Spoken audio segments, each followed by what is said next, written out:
and we're live. And I am joined by my dear friend, the magnificent, the incredible Kevin Simons, who people, if you don't know, you got to know him by now. He has done work when it comes to Our Lady of Fatima. In my opinion, second to none. He is the best when it comes to that. So I'm thrilled to be here with him. Thrilled to be able to talk about what is going on with Međugorje. And I know a lot of people are going to be very, very edified by this show. But before we even dive in, my friend, how you been? How you doing? Doing okay. Recently moved back to the great state of Texas, and I think I'm only about 4 or 5 hours from you now. Yeah, not too long. And as people know very well, in Texas, we love to drive over here. That is a morning drive. So definitely one of these days, we're going to have to meet up. We're going to have to get together and enjoy. As you know very well, in Texas, there's the best beef. You don't get better beef in Texas. I mean, you can confirm for the audience. Am I joking around? Am I lying?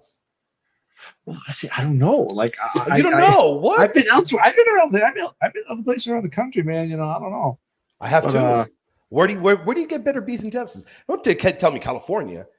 California. I have not been to California, so I've been around. I'm actually afraid to go to California. I don't go there unless I absolutely have to, because I'm afraid that the big one will hit while I'm there. And what is it? Induction or what when one slips under the other, one of the plates. I'm afraid the big one will hit there when I'm. You got to be careful with that, no doubt. Yeah, no doubt. I've been all around the U.S. If you could tell me a place that has beef as good, I'd be willing to try it. Been to Tennessee, been to Alabama has good stuff, I got to say, but I'm just the Texas beef barbecue. There's no comparison. Well, the barbecue, that's one thing. Yeah, the barbecue. Sure. Yeah. You got the big smokers and right. What was it? 9 years ago, 10 years ago, I actually went around the Austin area because they film a lot of Hollywood movies around that area. And gotcha. I got to the Sealy store where they filmed. They had a scene from Secondhand Lions there with Haley Joel Osment and Michael Caine and Robert Duvall. And then I also got to see. Oh, they also filmed one of the Texas Chainsaw Massacre scenes are there too. Oh wow! We also I got to see the scene in Copeland, Texas, where they had the lion chow scene also in Secondhand Lions. So yeah. So it's pretty neat. You get to walk around these places. And, oh wow, that's where they saw it. And you're standing with the camera. It's great stuff. Very nice. We've got a good audience here right now. Everybody, thank you for tuning in, and I want to say thank you very much to the brother here. Thank you so much. He's watching from Leningrad, Russia. God bless you, brother. Thank you for that super chat. Now, I cannot read this. Maybe you can read it, Kevin. I don't know what he said there. But God bless you, my friend. Thank you so much for the super chat. If anybody does know what he says there, and Mango, you have really, I think that you're definitely got to be joking there. Definitely not Canadian beef. No, not at all. I've had Canadian beef before. Not even top 10. No. I love you guys. I love you, brother. But brother, so we're here to talk about Medjugorje. What is going on? What has happened? What has happened? Rome came out. Rome finally said something about Medjugorje. And you, when it comes to the apparitions of Our Lady, you've done masterful work, in particular about Our Lady of Fatima.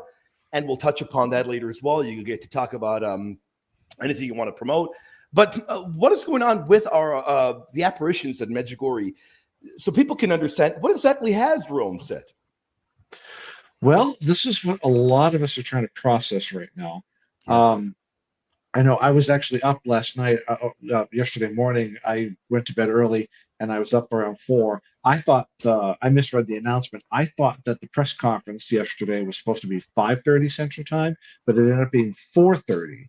So, and the Almighty got me up by 4 o'clock, and I was like, "Oh my goodness, like what is going?" And then I was looking up there, and I said, "Oh wait, it's 4:30." So I ran out here to my living room and got everything all hooked and set up and everything, and just in time. And they were a couple minutes late, but I was watching it, got started, and I had my phone out, and it had the live transcribe from the Italian. So I was reading the transcription while listening at the same time, and I was translating stuff in my head. Right. Meanwhile, I had Facebook up, and I was talking with one of my colleagues in the field who was listening to it live with an English translation on his end. Right. I won't say who, but it was like, so we were live texting on Facebook Messenger, and we're like, Right. did he just say what we thought he just said? Right. Like, no way. So, and then, like, of course, the announcement came that it was granted the nihil obstat. My friend and I were just like, we heard that right? Did we? Like, we just heard this? Like, yeah, we did. Yeah, we did. So what is that for the audience tuning in? Maybe don't know. Maybe they're wondering what exactly is the nihil obstat that it was granted. Is that something significant? What is that?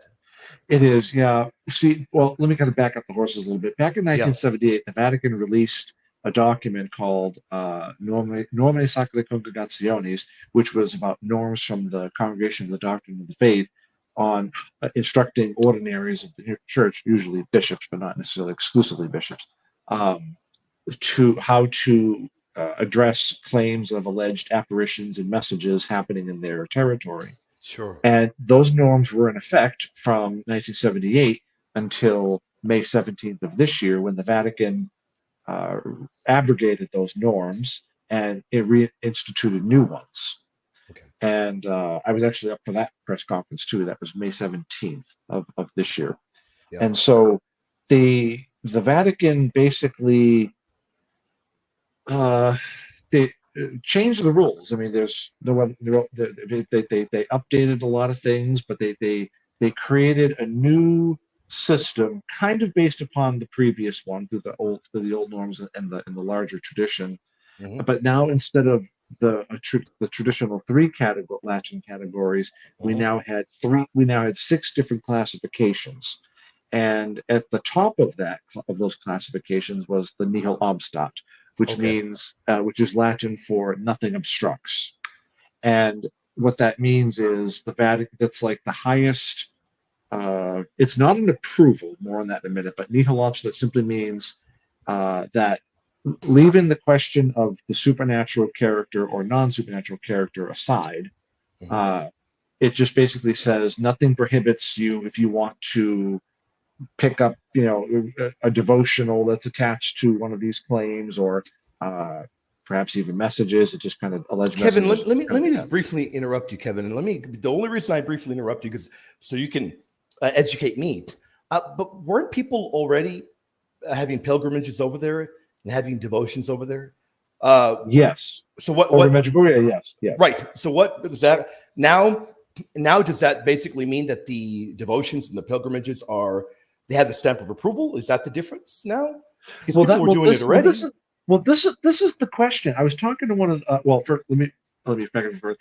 I'm here representing myself, not either in my workplace or my diocese. I want to be very clear on that. I told my supervisor that I would make sure I put that caveat out there, so it's clear, separate stuff. But in a nutshell, really nothing has changed. The Vatican has already permitted pilgrimages. Yeah. And so I was talking with one of my priest friends recently, yesterday, about this, and he was like, "Yeah, I've been texting with the brother priests in this priest's diocese, that is, among his fellow presbyterate." And he said, "So basically, nothing has changed. Like, there's nothing really new under the sun. It's just, same old, same old." And my priest friend was like texting back, going, "Yeah, pretty much, And so it's nothing. It's just a formal, no questions about it now. The Vatican has said, if you want to go there and go pray, fine. But what the church has done is she left open the question of the supernatural character. So or the question, is this Mary appearing here? We don't say. Are these messages from heaven? We don't say.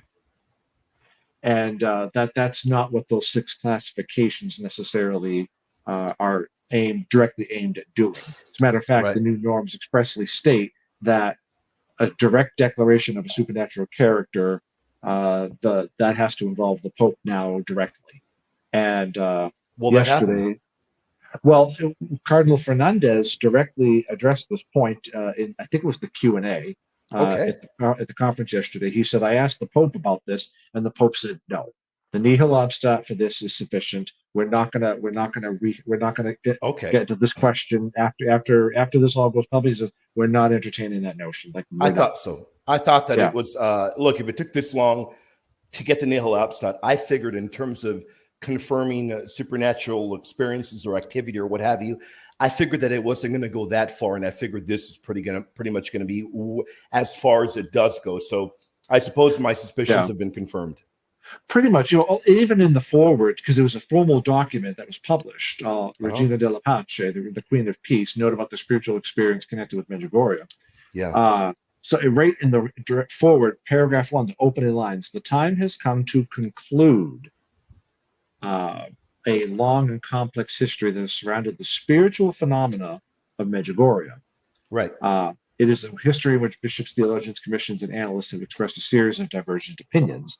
And so when it says to conclude, now I've looked at this and I'm like, this is actually a masterpiece of diplomacy.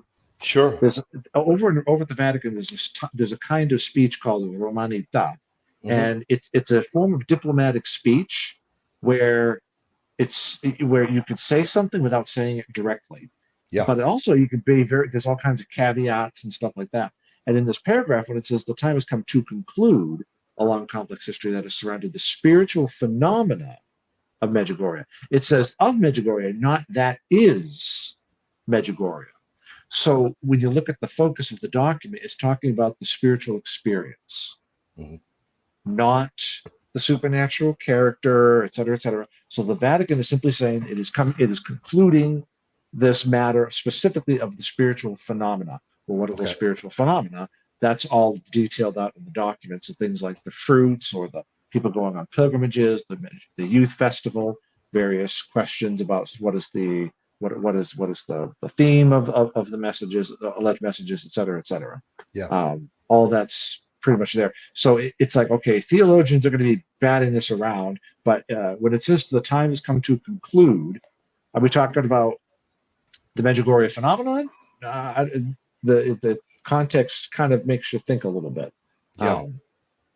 But either way, no matter which way anyone slices the cake, Rome is not addressing the supernatural character. It has said this, it's not even going to entertain it, which leaves an interesting room open for later discussion, because the phenomenon itself, aside from the question of the spiritual experience, if we take the Vatican's terms at face value, aside from the spiritual experience, you still have some of the presumed facts that are yet to take place. So things like the alleged 10 secrets and all these things that are supposed to happen.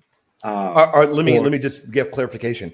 Are there, because I am, when it comes to Medjugorje, I'm a total noob. Are there alleged secrets that are supposed to occur as a result of what is said there? Okay, Medjugorje, I get you. Yeah, there are six alleged visionaries, and some of them have already received all 10, but not all of them. And people are waiting hand and foot for these alleged secrets to come to play. I know one of them, and I will name him publicly because it's all over the internet, is Michael Brown of Spirit Daily, spiritdaily.com. I've known Michael Brown, by the way. He and I were on pilgrimage to Medjugorje back in 1997. As a matter of fact, the chain I wear, this actually I got in Medjugorje back then in May of 97. Still have it all these years. And I remember the lady telling me it'll last you a good long time. Well, she ain't kidding. It is almost going on 30 years now. But so if these secrets are supposed to start coming true, who knows? That's now going to lead into further questions, and Rome is kind of left, or seemingly has left, if I'm reading the document carefully, has seemingly left that window open, because you're going to have to address that. The only way that this is going to be proven, if it's a supernatural character, definitively not, are these secrets going to start coming true? And also, is the great sign that was predicted, I think it was Mount Krizavac or Mount Podgrido, I don't remember, but the great sign predicted to appear in Medjugorje, will that happen? If it doesn't happen, if none of this stuff comes to pass, let's say the visionaries they start dying off due to age, let's say, and none of this stuff starts coming to pass, well, then people are going to start asking some questions. What's this all based on? Yeah, so those are all things that are taking place right now, and people are asking a lot of questions. Sure. But Rome making this distinction based upon the changing of the rules, as it were, of discernment with the norms. Uh, it's yeah. There's a lot of questions, and the fighting has already begun. Even in the chat, I see somebody say Medjugorje finally proven, and I'm like, we're finally approved, and I'm like, I think they said in either Portuguese or Spanish. I don't know because it was kind of quick, but I'm like, no, it's not approved. Medjugorje is not approved. It is wrong to say that, because to say it is approved means that the church has declared it to be supernatural when in fact she has not. Okay, that is a magnificent point you made there. And I want to emphasize for the audience, we're not talking about a guy here who just has come off the street and is giving his opinion. Kevin is an expert, in my opinion, the foremost, at least in America that I know of, on Fatima. You're the man when it comes to Fatima, and you would know very well. So in order for it to be approved, correct me if I'm wrong, as I did not know this, it would have to have the stamp of approval on the supernatural apparitions. Is that correct? For us to say it is approved in the traditional meaning of that, Yes. Even apart from the new norms, that's to say it's predicating. To say it is approved means it has been recognized by the church as being from heaven. Okay. Even under the new norms, that language is still very much present, based upon everything that I've ever read or seen about in the past 4 months that have transpired since the new norms. But yeah, you have to make proper distinctions, and the distinction here is Medjugorje itself, the alleged supernaturality, as it were, has not been decided upon by the church. Only pilgrimages have been allowed, and devotion to Our Lady under the title of Regina della Pace, Queen of Peace. Sure. And that's it. And some people are saying, well, the messages have been approved. And I'm going, first of all, no, they have, or some of them, I'm like, no, they have not been approved by the Vatican. I actually had this, I had this repartee briefly yesterday morning with a priest friend of mine. Mm-hmm. I love the man dearly, but he was trying to say that, well, technically, Kevin, that's not true what you're saying. The messages have been approved because, even Cardinal Fernandez, the head of the Cache of the Doctor of Faith, they're using the messages in that to prove things in the document. And I'm going, respectfully, you're thinking too much like an American and not as a Roman, because the document in question expressly says alleged messages right there in paragraph 2. Quote, in addition, the reader should be aware that whenever this note, meaning this document, refers to messages, that's quote, the document puts those quotes in there, messages from Our Lady, it always intends this to mean alleged messages. Very clear, right at the end of, it's the penultimate sentence of paragraph 2. And so it's all alleged. They're not making any statement. Now, the problem comes, what I'm about to say is going to be a little edgy. I don't mean this rudely or to challenge Rome or, to butt heads with Rome. But the issue here is there is a philosophical problem within the documents. Are you familiar, William, with the traditional logical syllogism, P1, P2 conclusion? Oh yeah, no doubt. Okay. Not familiar with the Međugorje document, so that I'm not familiar with at all. Okay, but the syllogism you are, right? 100%. Okay, so premise 1. For those who don't know, a syllogism 100%. Is like a premise 1, premise 2, ergo, whatever, and then a conclusion. Yes. Well, there's an error when you put the conclusion as one of the premises. It's called begging the question. Okay. And I actually, as I was reading through everything today in preparation for this podcast tonight, I talked to a philosopher, and I was like, am I reading this right? And he's like, what's it? And he's like, yeah, that's begging the question. I was like, yeah, that's kind of what I thought. But like when they say alleged, yes, the document itself, the formal document, the binding document is alleged. There's no, but you're begging the question of the supernatural character of these alleged messages. Okay. If you're not going to rule on the alleged on the question of, is this from Our Lady or not? Is this heavenly? Is this from heaven direct? If you're not going to rule on that, but still depend upon the alleged messages in order to present your case for the spiritual experience, you're running headlong into that question, the begging the question fallacy Okay. in philosophy. And I say this with all due respect because the Vatican's point is very. Let me read it. Make it very, very clear. The document is expressed when it says alleged, Uh-huh. but you're walking a very fine line with begging the question. Almost like Galadriel, Lord of the Rings. The quest stands on the edge of an ice stray, but a little will fall to the ruin of many, ruin of all. That's how fine this is. And so that's I would respectfully, if I was in respectful conversation with Cardinal Fernandez, I would say to him, could you walk me through this, help me understand this, because this is something that a lot of people, I think, if I'm struggling with it and I understand this stuff intuitively, imagine what others are. They don't know these distinctions. They don't have the philosophy. Sure. They don't have the theology. All they're seeing, people are throwing parties,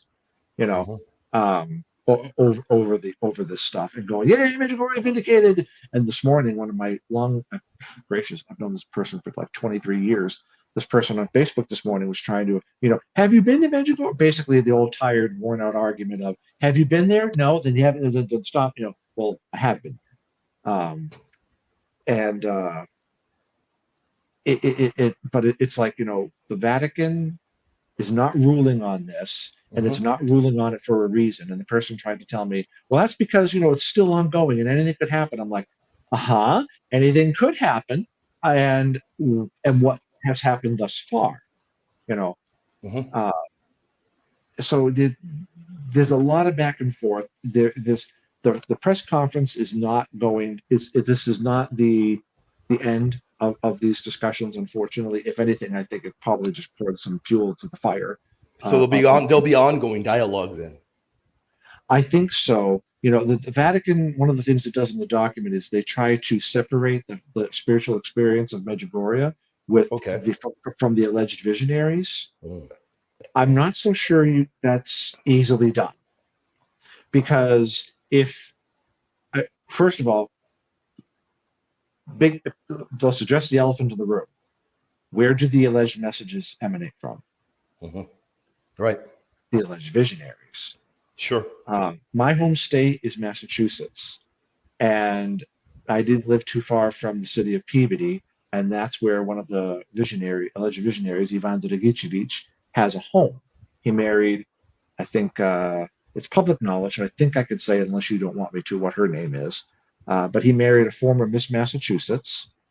They had an $800,000 mortgage, I think it was, for the house. It was an astronomical amount, and it was paid off within 12, 13 months.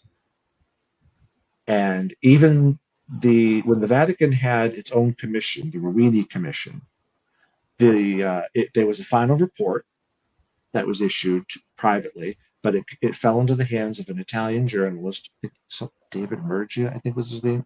Last name was Murgia, Murgia, and he published it in Italian, and I translated it into English, or at least worked out a functioning translation. And even the Ruini report said, in so many words, yeah, Ivan was like not the most cooperative, and we caught him in at least one lie. So the Vatican is saying they're trying to divorce things from the alleged visionaries. They're trying to say that all of this stuff is happening independent of the visionaries. Now, with the people going there, et cetera, et cetera. That's one of those things where I'd have to ask the Cardinal Fernandez, could you elaborate on that, please? Right. Because people continue to go here, and alleged messages continue to come out, and they're coming from someone or someones, that we know to be, Your Eminence, the Vegenti, the visionary, the presumed Vegenti, the presumed visionaries. So how please walk me through this logic. Help me to understand. I'm not trying to challenge. I'm just saying, help me to understand this better, because I need to know when people are talking to me about what do I think, you know. Mm-hmm.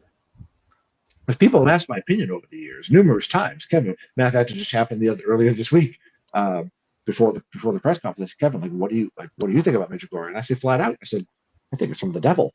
And people are like, what? You know. Matter of fact, I was disinvited.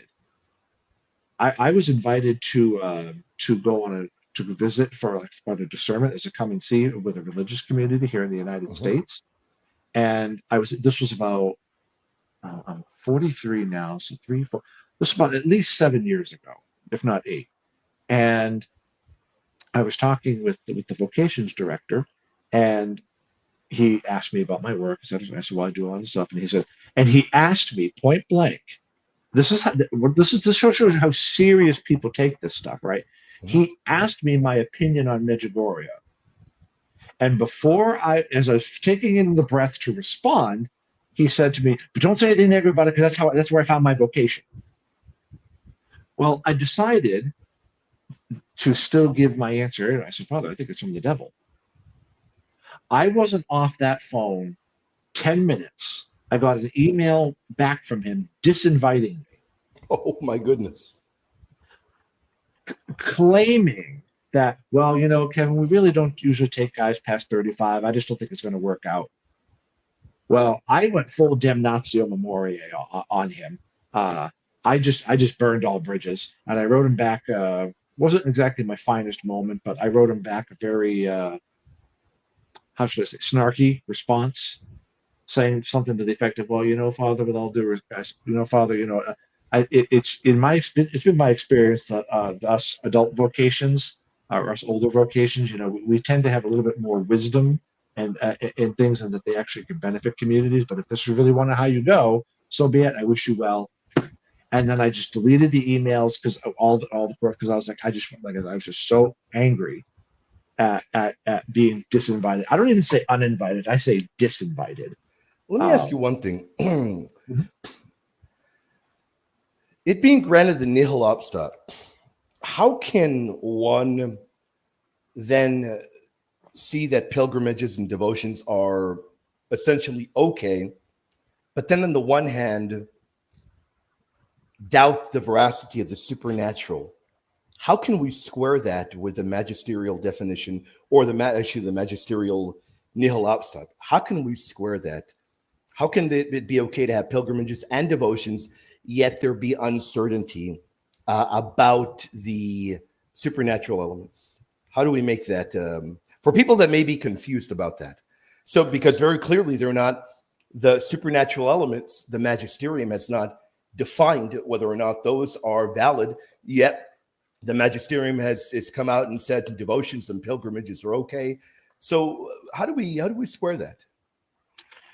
I think the best way to look at it is try to look at it from within the setup itself, from within the mind of the lawgiver, as it were. What is the intention? The nihil obstat in the new classifications is not intended. It's expressly stated. It's not intended to be a judgment upon the supernatural character. Okay. So therefore, the orientation of nihil obstat is more about orientation towards what are the good things that we're seeing. Are there any truly problematic elements that would bring it down to one of the other different categories where it's closer to the negative side of things? I think that if we look at it from within the intention of the lawgiver, in this case Pope Francis through the DDF, it becomes a little more intelligible for us to see it. So, like, if I can give an analogy, but I don't know. If you like, I could do it. It might be a little funny, but no problem. So in the traditional 3 classifications of deciding these things, they're constat to supernaturalitate, non-constate supernaturalitate, and then constate non supernaturalitate. Those are three Latin expressions. The first one, constate supernaturalitate, means that this is from heaven, Right. consists of the supernatural. Then that third one, constate non supernaturalitate, does not consist of the supernatural, like a definitive no. And then there's that middle one, non-constant, which means supernatural not established. Okay. Now, there's some confusion on that one because it's like, well, what does that mean? When you look at it from the perspective of how the church, what is the aim of the church? What is she trying to prove? If someone claims Mary is appearing to me, here's messages from her, the church's mind in the tradition and in the old norms was, okay, can it be proven that the supernatural is taking place? If it can, then you have that first one. If it can definitively be proven not, you'll have that third one. Right. But if it's simply just not established, then that's where that non-constant comes in. It's just not established. More evidence has to come in. So importing this now into the present situation, nihil obstat's orientation is not about the supernatural character. Well, the question of supernatural character. Is this heaven, hell, or human? It's not really looking into that. It's much as it is just the orientation has changed a bit to say, all right, what good things are coming out of this? Can anything be salvaged? Are there any caveats that we can put in here? Are people finding this at least somewhat beneficial in their spiritual life? That's the orientation for these new norms, as best as I can understand it, especially mostly with the nihil obstat. Nothing obstructs us from our relationship with God. Essentially, is kind of ultimately what it's the nihil obstat is driving at. Nothing obstructs us from reading from practicing a devotion connected to it. So in the case of Medjugorje, Our Lady, Regina Pacis in Latin, that's our traditional title of Our Lady. I think it's even in the litany of Our Lady. So it's nothing new under the sun, but in the form proposed by Medjugorje is the new thing. And that's what the church has had to address. And in these new norms, in this new document, that's what we're seeing. So I hope that answers the question, at least to some degree. We have to kind of rethink and update our knowledge bank on how these things operate, what the new orientations are. Mm-hmm. We've got this is a good question. From Divine Mercy. Has Rome completely nullified its potential validity as an apparition, or is Rome remaining almost formally indifferent about it? Has Rome completely nullified its potential validity as an apparition, or is Rome remaining almost indifferent? No, not really, because again, at least I would say no, because if, let's say, well, like I said earlier, if the visionaries start dying off and there's none of these secrets start coming true, nothing ever happens, then you have a slam dunk case to declare this to be not of God. And thus even the present document would essentially be abrogated for all sakes and purposes. They would revise that. Okay. Yeah, they'd have to. Now, things are already being reinvented with Medjugorje, and this is an issue that I and others have had. So, for instance, there's a really good researcher over in Italy named Marco Covaglia. I know him personally. I go to bat for this man, and he has done some very impressive work on his website, Medjugorje without a mask. And one of the things that is being reinvented apparently these days on Medjugorje is one of the principal alleged seers, Miriana de la Gicevit Soldo. Yeah. She had told people over the year, allegedly she has a piece of paper with all the secrets written down on it, but it's written in some script that only she can see. And as the alleged secrets start coming to pass, or are about to come to pass, you'll start seeing the text, like line 1, this one, line 2, this one, as each one comes to pass. And she was saying that she was going to go to a certain Franciscan priest, I think his name was Father Peter, and when the time came to start revealing everything one by one. Well, now she's on record, by the way, as saying all of this over the years. Well, now the story is changing, and Marco Cavaglia on his website pointed it out, and he said, because she's on video as having said, "I never said it would be Father Peter. I don't know what y'all talking about," and it's like, you're plenty of. I mean, even the late Mariologist Father Rene Laurentin, I think, even talked about it, and his authority is practically unquestioned. Great Mariologist. Oh yeah. Yeah. So even I think, if I remember my facts correctly, I think even he was talking about this. So people are basically going, "What gives?" But she was never challenged on it, at least to her face, at least to my knowledge. So it's like, why are things being revised now? Something's not jiving here, And so I feel bad because the church has had to address this question of, how is it that people go there and have all of these experiences, and yet yet there's nothing supernatural happening here? Like, how is this not possible? How is this possible? Well, I think the answer was given back in the 90s by the now former bishop of Medjugorje, most Laduvno, of which Medjugorje is in that territory, Bishop Ratko Perich. And he said in his book, Throne of Wisdom, that, I think it was Throne of Wisdom, he said that what's happening here is within the ordinary actions of God's grace. You have a bunch of the faithful coming here, praying and doing all kinds of awesome things, admittedly. And, where 2 or 3 are gathered in my name, there am I in the midst of them. Yeah. And you have the added hype of alleged apparitions, messages, and extraordinary phenomena, et cetera, et cetera. Of course, there's going to be something a little unctuous, maybe a word. There's going to be an extra mystique or something there, Now, I take what he said, the fundamental point, and I'm elaborating on it in my own words. But I've never seen anybody refute what Perich said on the matter. And as far as I'm concerned, I think he was dead on the money. I've been to Medjugorje. I saw stuff myself.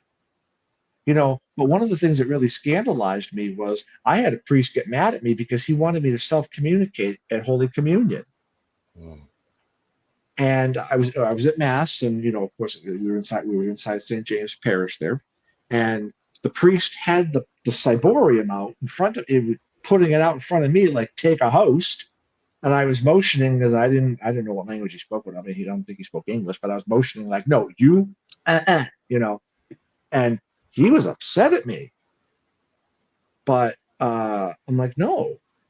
So I mean, all kinds of stuff happened there, with Medjugorje. I could tell you some funny stories too of when I was there on pilgrimage. But even the document today talked about marriages, like marriages have been healed and stuff like that. Well, one of the people that I was in Medjugorje with on pilgrimage, she's divorced. She got divorced, like, after being there. Right. So I'm like, well, so this is not a surefire. It's not a surefire thing, There's always going to be some kind of human argument, if I may borrow from Pius X and Pascendi. There's always going to be some kind of a human argument here, and I and others are looking at this going, there's a total picture here, and all is not well in Medjugorje. It has not been for quite some time. We've had all that disobedience and people not paying attention to what Rome was saying. At one point they were even trying to say that Cardinal Ratzinger stripped the local bishop of his authority to judge Medjugorje. This was back in the 80s. Ratzinger never did any such thing. Ratzinger encouraged work to continue on the local level of the level of the Episcopal Conference there in former Yugoslavia, but that's not stripping the bishop of his authority. That would have been like a public document, because the church is governed by public documents. And I remember when I was out at Steubenville, of course we have the world-renowned Mariologist there, Dr. Mark Miravalli. Yeah. Well, one day, this subject, I was talking with one of his younger sons who was there at the time as a student, and he got hot under the collar with me because of this very point got brought up. And with Ratzinger and all, and Bishop Zanich, who was the bishop at the time there in the 80s. And I said to him, I'll call him Bill. I was like, Bill, I said, that's not true. Ratzinger did no such thing. And he's like, what? I said, Ratzinger did no. I said, show me the document that has this. The church is governed by public documents. Where's the document? So you're telling me my father is wrong? And I thought I said to him, I was like, yeah, I am. If your father's saying that, yes, I am, Well, he was not happy with me. I didn't make a friend that day. I'll say that. And even now, almost 20 years later, I respectfully say I don't apologize for that. I don't even apologize for the way I wasn't rude. I was telling the honest truth. See, at the end of my time at Franciscan, I just started not caring. I was seeing way too many abuses and everything. I was like, no, we're done. I'm done. I'm just going to speak my mind. I don't care anymore. Like me, hate me, whatever. I don't care. I'm speaking my mind. It's not about Medjugorje, but boy, there are stories I could tell you.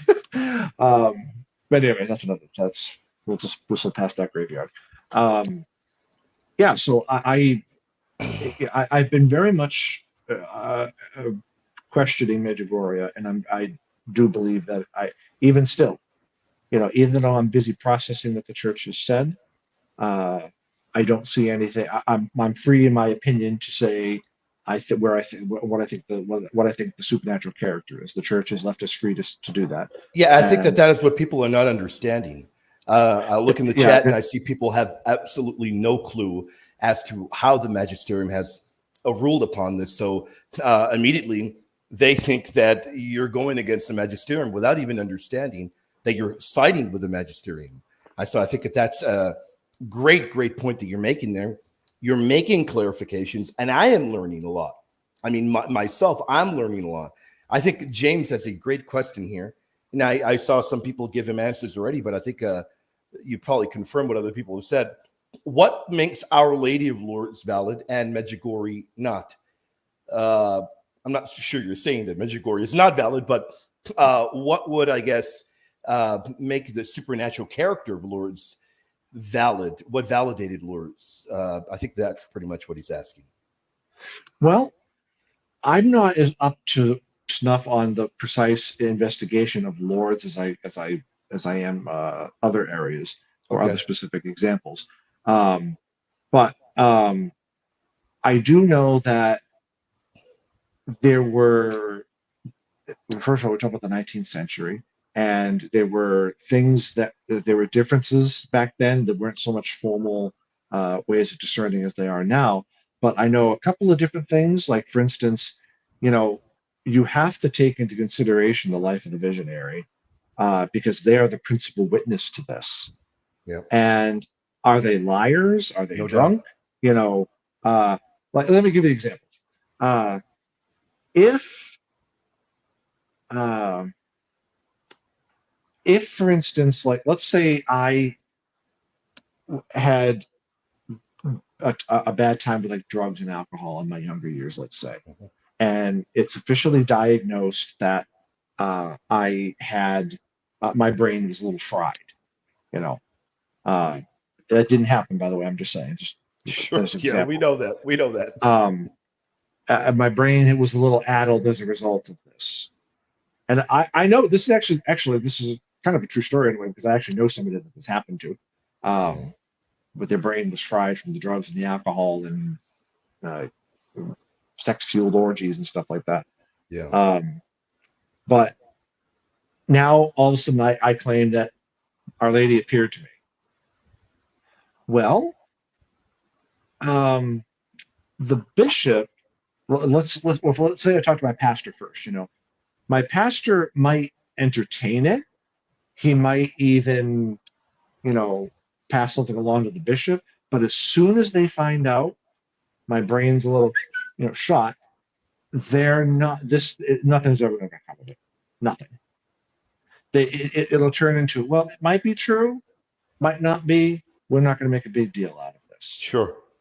because that ghost is haunting in the background of my past and the effect it has on the present.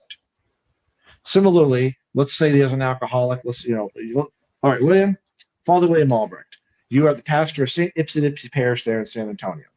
And some guy, obviously drunk, alcohol in the breath, comes to you and says, Virgin Mary just appeared to me. Are you going to take him seriously? No. Why? No. I very clearly he is inebriated, and I don't think that he can be taken seriously. And even if he wasn't, I would be very suspect of somebody coming up to me and telling me that Holy Mother Mary appeared to them. And the fact that he's drunk will even shed more doubt upon whether or not he's even saying anything true.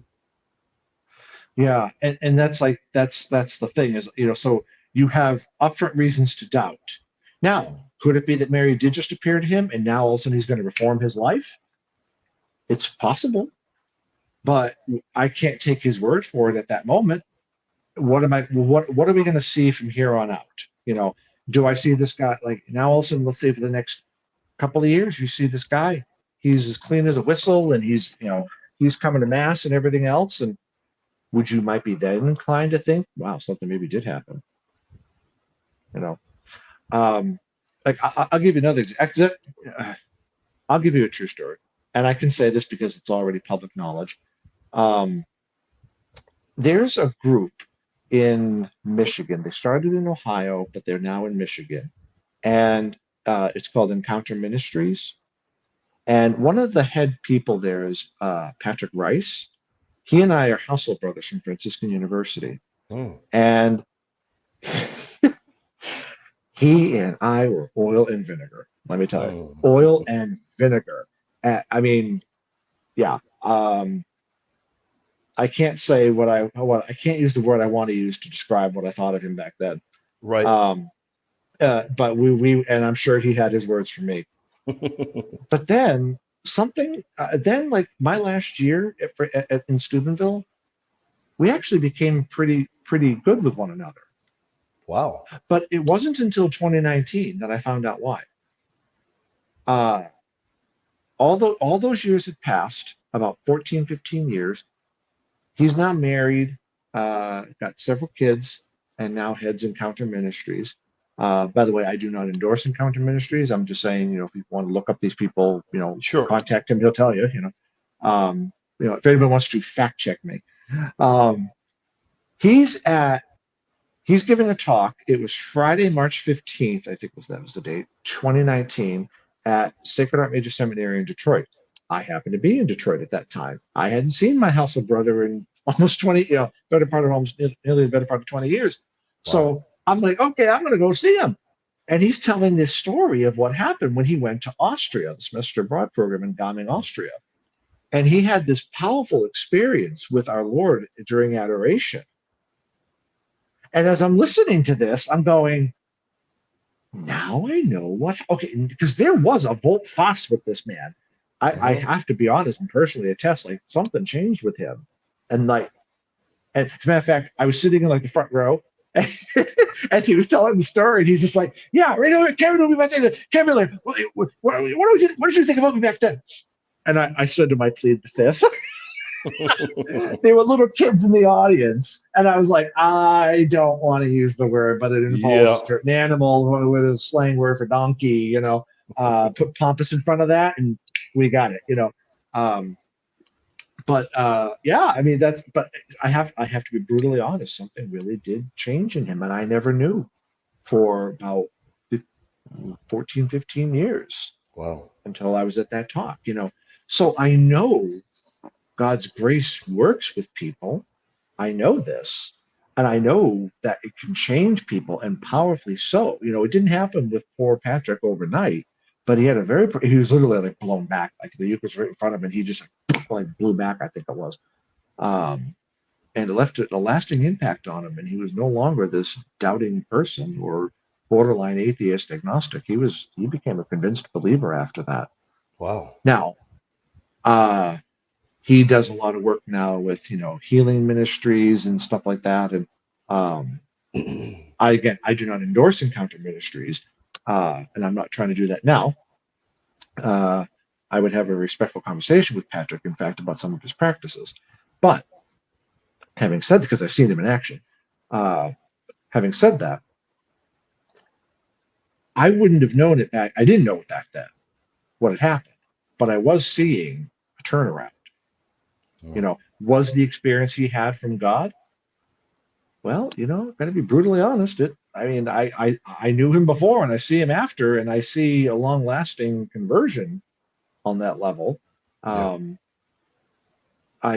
on one level, again, there are other levels we can talk about there, but I have to admit, I think could be something that it could very well have been something there, you know. So, you know, with the visionary of Lourdes, Saint Bernadette, she lived a very holy, very exemplary life, and that is a huge contribution to this. And the two virtues, especially that are looked for, are humility and obedience. Always, those are at the top of the list. Credibility is also right up there too, and there was never any real reason for them to doubt her. She was, as far as I understand the history of Lourdes, she was very consistent in her story. They were not able to trip her up. Right. They tried, I think, at least in the movie, they did Song of Bernadette. Yeah, I imagine they would try. I imagine. Oh yeah, because that's actually one of the ways that you do it. You try to trip them up. It's kind of like when CIA or like if like a teacher or some other authority, they'll send out different copies of a document to see who to find out who the leak is. When the leak happens, you go back. We gave that copy to Joe Schmo, he's the leak. Right. There are different ways that people will do to try to trap you. We actually see a lot of that right now in the political spectrum with respect to people discussing it. I'm not saying it's happening. I'm saying people are discussing that with governmental agencies and stuff like that. So I don't want to say anything that might get your video banned. I'll just leave that alone. I'm not saying that it is happening by the government. I'm saying people are saying, or they are accusing. I'm not saying that what's saying is the truth. I'm just saying you'll find these allegations. Was there ever a long drawn out kind of dialogue or investigation as to the validity of the supernatural character of Fatima? I'm sorry, say that again, please. I probably worded it like a buffoon. Let me try and word it better. Well, no, I got distracted reading something in the chat. Okay. Was there ever any kind of a drawn out response or any kind of doubt as to the supernatural validity of Our Lady of Fatima? Nothing really serious. There were some questions about some of the consistencies in the stories. So, for instance, when Lucia, when she was the primary interlocutor with Our Lady, she was the one that always spoke. Francisco and Jacinta didn't speak to Our Lady directly. So when Our Lady had talked about the war is going to end soon, well, Lucia and the other children were so worn down by this point. Everybody coming, they were just drop dead tired by that time in October of 2017. That just to get people off of their backs, when they were asked the question, is it going to end today? Lucia said, yes, yeah, So there was some question there, but that was more of human weakness due to being absolutely fatigued and stressed out over everything that had happened. And that was recognized by the church. That was one of those human elements that crept into the history of Fatima there, ever so briefly. And it was clarified by Sister Lucia, by what Our Lady actually said versus her meaning Lucia, being very tired and just simply wanting everybody to just get off her back, So you will find some of that in the history of Fatima. So some of the earlier descriptions of Our Lady even don't quite match. And that's something I myself have kind of looked into a little bit and going, what is that all about? The description of the dress of Our Lady, I don't make a big deal out of it. I don't think there's any reason to make mountains out of molehills. But some do, because they seize upon the tiniest details to spread conspiracy theories. And what is not known. That happens countless times in my own research on the third part of The Secret of Fatima. If there's so much as any doubt of the timeline or the chain of custody, it just becomes fuel and fodder for all kinds of crazy ideas. Yeah, and I'll just leave it. Yeah. Great points, sir. Fantastic points. Now, much has been made, and I have no clue. Like I said, I am here to learn along with much of the audience. One thing that I've heard people note is as to the character of the visionaries or what have you. I don't even know if this has any bearing on the validity or not, but some people have expressed concern that they did not become religious. What do they mean by that? Yes. I don't know what that means. The six alleged visionaries never became priests or nuns or monks, and even one of the alleged messages, Our Lady is supposed, again, all this is alleged, Our Lady allegedly said to them that, she would like to see them all, or some of them as, priests or religious, and they never did. They all became married. Now, some people think that it's not a criterion of the church. If you see Our Lady, you have to become a priest, or you have to become a monk, you have to become a nun, you have to go into a cloister convent like Sister Lucia, or else. I didn't understand that argument. Yeah, that was actually addressed by Cardinal Fernandez in one of the I can't remember if it's the document or the Regina de la Pace document, or if it was his discourse during the press conference, his intervention, they call it. In Italian, and I'm a bit iffy on that one, because if you have such a powerful grace from God as to see the Holy Mother of God, see Our Blessed Lady, or the angels, or the saints, or Jesus himself, you don't have to be, but oftentimes entering the religious life is a safeguard for you. Okay. That's what happened with Sister Lucia. The bishop was away. If I remember my history of Fatima correctly, this is something that was more ancillary to my studies, so I don't really remember it as well as I do other facts. But I remember reading a text that talked about how the Bishop of Fatima, Bishop de Silva, was aware of what happened to the visionaries of La Salette. They didn't end up too well in life, and they were very much exposed to the world and didn't have a lot of protections and stuff like that. And so the bishop didn't want the same thing to happen to Lucia.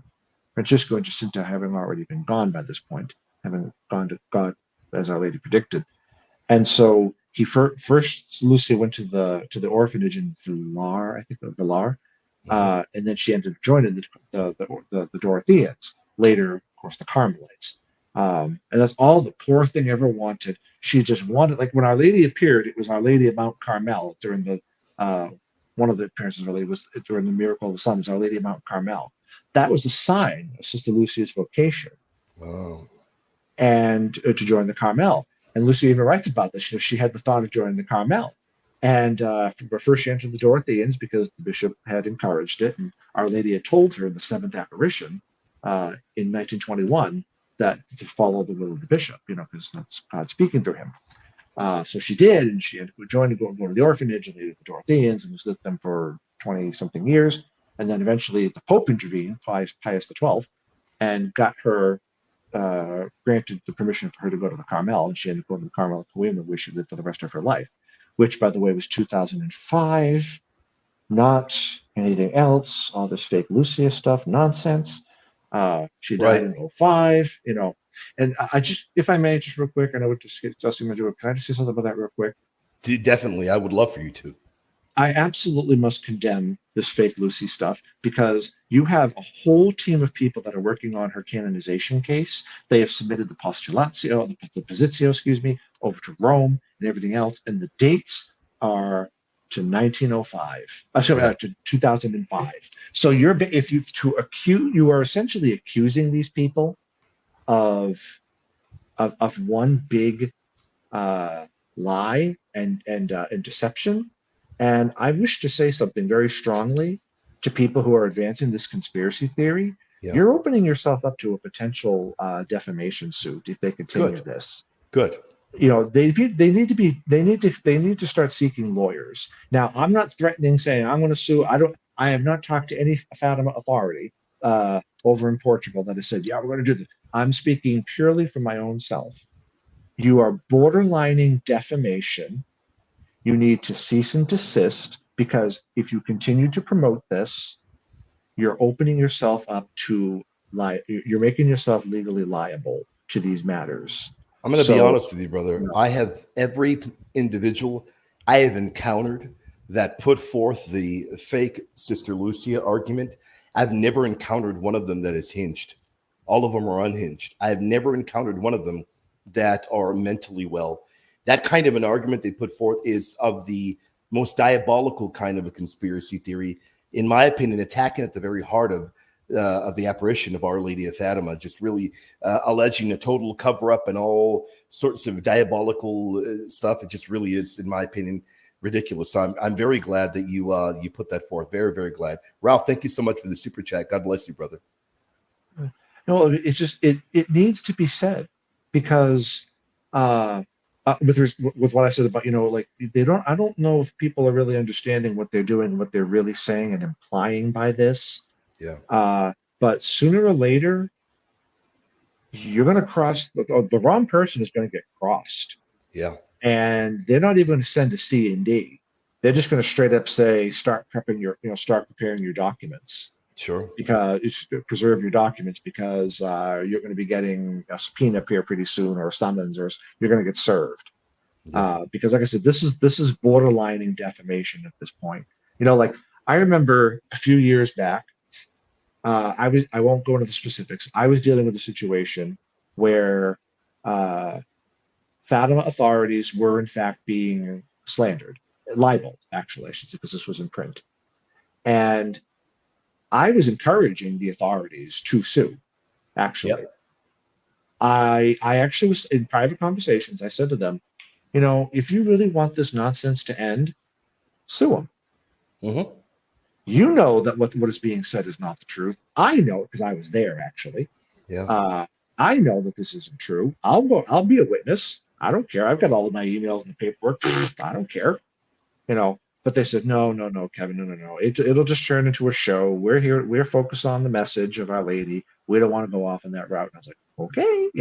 But I also warned the person that was doing that had libeled these authorities. I warned that person. I said, do you realize what you're doing is defamation and libel? You're hanging out the window here, buddy. You're providing the perfect target. I don't think he knew. And if he figures that if this person is watching it now and they realize that they're the one I'm talking about, this person didn't know until now that I was actually encouraging. I was kind of, I guess you could say I was kind of playing both sides there, but not necessarily like in like a rude way, or passing along information. I was simply saying I was telling this person, you need to stop, because you are opening yourself up to a lawsuit. Yep. I said that to them, and it was out of charity that I was saying it. I mean, to be clear my intentions. I wasn't trying to spark, deliberately inflame things in order to, just to watch it burn. That was not my intention. My intention was, with this one person, you need to stop. You're defaming them publicly, and I'm telling you that what you're saying is not true, because I know I was there. And then I was also telling the other group, well, you know what? This person's done it, so if you want to permanently end this nonsense, here you go. You got a perfect shot. No, we're not going to do it. I was like, okay, that's your choice. But anyway, there's a lot of stuff that goes on behind the scenes that people don't know about. There's what goes on in public and what goes on in the background. But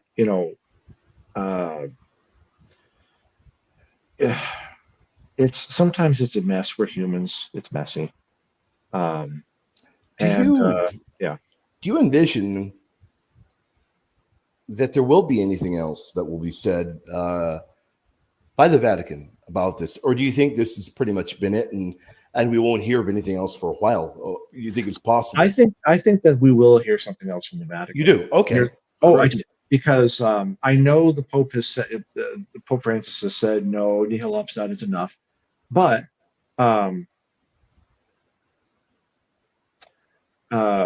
sorry, I just saw somebody in the chat. Kevin, even apart from legal risks, a Catholic ought to avoid defaming anyone because it's a sin. Yeah, exactly. Amen to that, brother. Thank you for that, Richard. Great point. Would that those people, did that. Anyway, what I was saying was that, shoot, that check got me. The question was again, sorry. Right. As I get older, this happens more frequently. What was the specific question that you asked again? As to whether or not the Vatican will make another comment, will address this again. What are your thoughts on that? Yeah, the Vatican is going to have to address this again for one reason or the other, because if the signs and all the secrets, whatever, start coming true, then as long as there's no subterfuge or lying or deceit involved with that, the Vatican would be free to make a positive declaration upon the supernatural character. Mhm. But as I said earlier, let's say the visionaries start dying off, none of this stuff starts coming true. What do we do? Like, for instance, with Garabandal, Right. it's which got brought up yesterday during the press conference in the Q&A section, actually. You had that famous prophecy involving Joey Lomangino. He was blind, and yet somehow he was going to be able to see again before he died. Well, he died never having regained his sight. And so some people try to go back and say, well, they were trying to reinterpret things, et cetera, et cetera. I was like, oh, no, no, no, no, no, no, no, no, no, no, no, no. Don't even go there. Don't even go there. He was supposed to see the miracle before he died, and everybody and their mother, including the visionaries, as far as I know, all believed that to be his eyes being restored. Never happened. He died not ever seeing it. So if you have something similar to that with Medjugorje, visionaries start dying off, and they're not spring chickens. They're not spring chickens. They're some of them were born in the 60s, so they're getting, if they're not already in this early 60s, they're getting close to it. So youngest was Yakov Cholo, and if, like I said, if they die and none of this stuff starts coming true, then what do we do? Yep. Your average rank and file person that goes there isn't probably going to necessarily start complaining. It's going to be the professionals that are going to start complaining. Sure. They're going to start going to the Holy See and going, you need to do something about this because your own document, like your own document left this open, and now we've got proof positive here, and you're probably going to have to put the kibosh on this because people continue to go. It's not going to be your rank and file Catholics. I don't think. I think it's going to be your, it's going to be your professionals that are going to force Rome's hand in a way, or request that Rome deal with it again. So I don't think this is the end. It can't be, because you still leave this question open. Yeah. Any other particular thoughts you may have on whether it be Medjugorje, whether it be Fatima, Lourdes, or any of the other apparitions? Any particular thoughts that you may have? Is there anything new on the horizon in terms of Fatima? Is there anything new there? I know you are the man when it comes to Fatima. Is there anything new there, or any particular thoughts in terms of the apparitions of our Holy Mother in general? Well, I mean, I have the second edition of my Fatima book coming out. Do you by any chance have the first edition with you? Do you have the first edition to show the audience on camera, or you don't have that on you? Actually, it's at work. I don't have it here. Gotcha. I have all my books are at my workplace because they have the shelves there. And first 2 weeks when I moved down here, I was at a temporary residence, and everything was all just crazy. So all my books are at work. But if people go to my website, kevinsimmons.com, they can see it. If they go to Amazon, they'll see the cover. But actually, can I you guys, can I give you an exclusive? Yeah. Do that. Exclusive. There we go. Would you like me to show the draft of the cover of my book? That would be incredible. Edition? That would be incredible. People, this is groundbreaking. A brand new book that will be coming out on Our Lady of Fatima. He's going to give us insight. We're going to get the inside track on that. So you got the cover with you. Well, it's the draft. It's nothing. By the way, I want to make the audience jealous and let them know that I saw that already. It looks fantastic. Unless you saw the early draft. Oh, come on, man! You changed it already. Okay, that's great. Well, because I'm working with a professional, like Adobe licensed guy. Sure. So I'm going to get a glimpse of this awesome updated cover just with everybody else. Everybody, by the way, audience, please don't forget to hit the like. We've got 370 viewing, and I think I just hit the thing, and I think we've only had like 100 or something. Yeah, 100 exactly that have hit the thumbs up. Don't forget to hit the thumbs up, everybody. More people will get to view the video. It'll help the algorithm. Please definitely do that. Yes, Marcos Zamora, we're missing about 300 likes. Please, people, do not be stingy by smashing the like. It doesn't hurt you. I'm trying to figure out how to do this. No worries. And let me, in the meantime, while you do that, let me tell people while you're working on that, that I went ahead and I re-aired a fantastic show that you did with the brother Pat Flynn a few weeks ago, or maybe a month ago. I don't remember. They can go and they can check that out again. And we've done other shows before on Međugorje. We've covered that before. And I believe we even covered Our Lady of Guadalupe. I think we even did that as well. People have got to check that out. They've got to go look at those. And I can promise you that your faith will just be strengthened, emboldened, and you're going to love those shows that we've done before. Hope if you've watched them already and you've benefited from them, please consider letting us know, telling us have they touched you, have you enjoyed them, have you loved them. And I got to get those, I forget their name, Kevin, the Gonzalez, for the ones that wrote that Guadalupe book. I forget to get. Yeah, it's just the Gonzalez's. Yes. There we go. I got to get them back on. How are they doing? How are they doing? I haven't heard from them in a little while, but as far as I know, they seem they're okay. No news is good news, right? No doubt. Yeah. I actually am long overdue to say hi to them. It's been I feel I am as well. I'm overdue as well. I got to reach out to them and just say, hey, I hope they are doing well. They came out with a great book on Our Lady of Guadalupe. That was a fantastic book. Really. Yeah. By the way, I just did a show. Go ahead, brother. No, I was going to say, I did pull it up. Does it show? Is there a screen share request with your program? My bad. I'm so sorry. It's right here. There we go. Okay. Look at that. That is awesome. Wow. Now, let me ask you this. This is draft 2. Okay, that's my question. So it's not the final one then? No, this is not the final one. But you're starting to see, you can get like the center is going to be the spine. The side with the cross is going to be the front page, and the side with Our Lady is going to be the back. Sure. And the symbolism is just so rich. Like I said, this guy is Adobe certified. He's got all kinds of like awesome programs. Wow. I don't know if he wants me to name him publicly, but yeah, I will. Enrique Aguilar. He does work for Ignatius Press. Okay. And himself, actually, his family just experienced a miracle. Did they?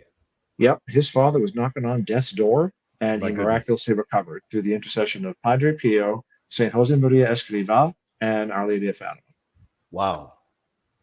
So this is, I mean, it's going to be even more detailed. I mean, there's going to be so much awesomeness to this, but like the symbolism is, so you have like there's so different elements of the third part of Secret of Fatima are in this. And like I said, we're working on it more, but this is the cover design is actually why the book is delayed. Well, partly why it's delayed, because when Enrique's father became sick, of course, I was like, no, you do what you need to do. I'll handle things on my end with the book. Don't worry about it. And then his father had the miraculous recovery, and now Enrique's back to working on stuff. So this is an exclusive. I have not published this, of course. You are the first person to get to take a look at this. But you have the soldiers. You're going to have more people up here. They're going to be shooting. You have the Pope, the angels, and Our Lady. But we noticed the orientation of it. Yeah. It's like when Sister Lucia describes the third part of Secret, she says, to the left of Our Lady, a little behind, means like her left, sure. So when Lucia's right, but Our Lady's left. She describes this vision, this scene, right? Yeah. So that's what we're trying to aim for here. Is like like the children are off camera. Our Lady is pointed to them, and you can see the scene behind her. That's what we're aiming for here. You have the cross, 2 angels, and the blood, and the war symbol and the destruction. Like Our Lady had predicted. The wars and the famine and everything, and the soldiers were shooting at everybody, and so the various nations will be annihilated, symbolized by the cities here, and and there's even one particular detail that he put in there. I won't say what it is. I want to see if anybody notices it when the book gets published, or if they're watching this broadcast. Yeah.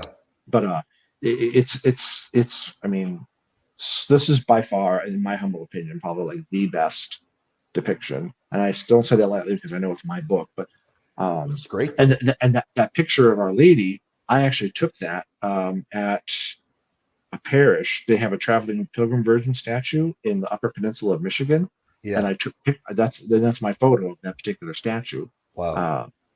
So and Enrique was like, "Yeah, that one's probably going to work best. What we need to do, Kevin. So let's use that one."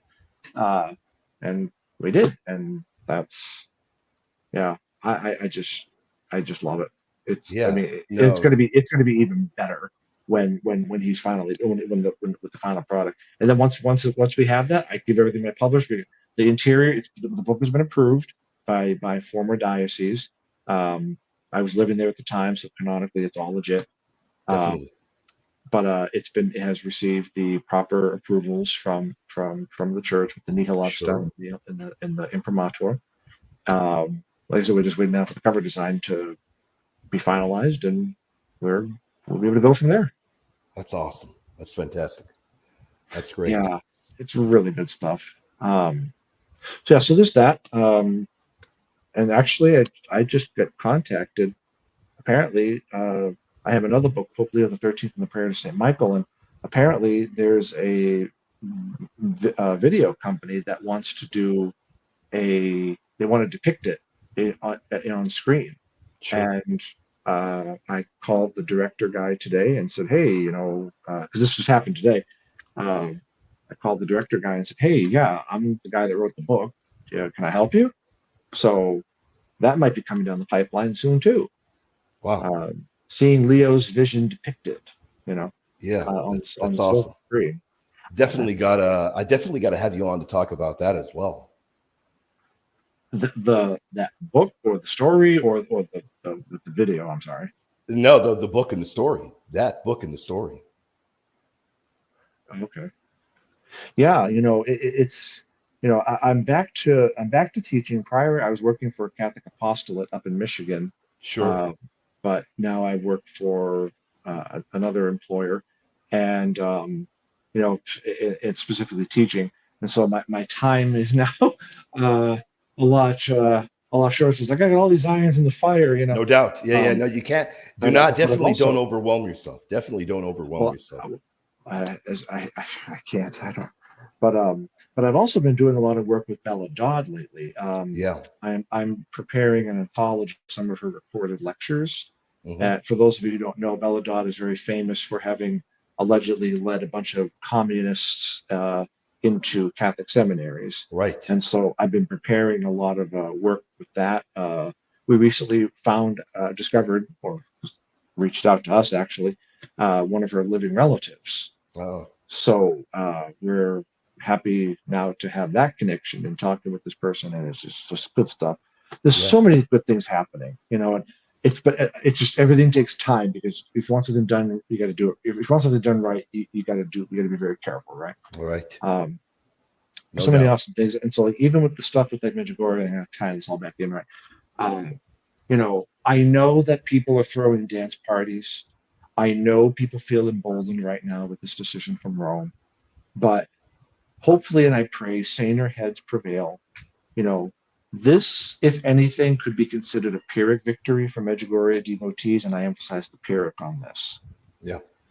Because really, you didn't get much of anything you didn't already have. All Sure. you really had was a glorified news press conference that talked about it and just kind of made it official that you could do this, and there's no question about what people can do now. But there's no judgment on the supernatural character, if it is or isn't.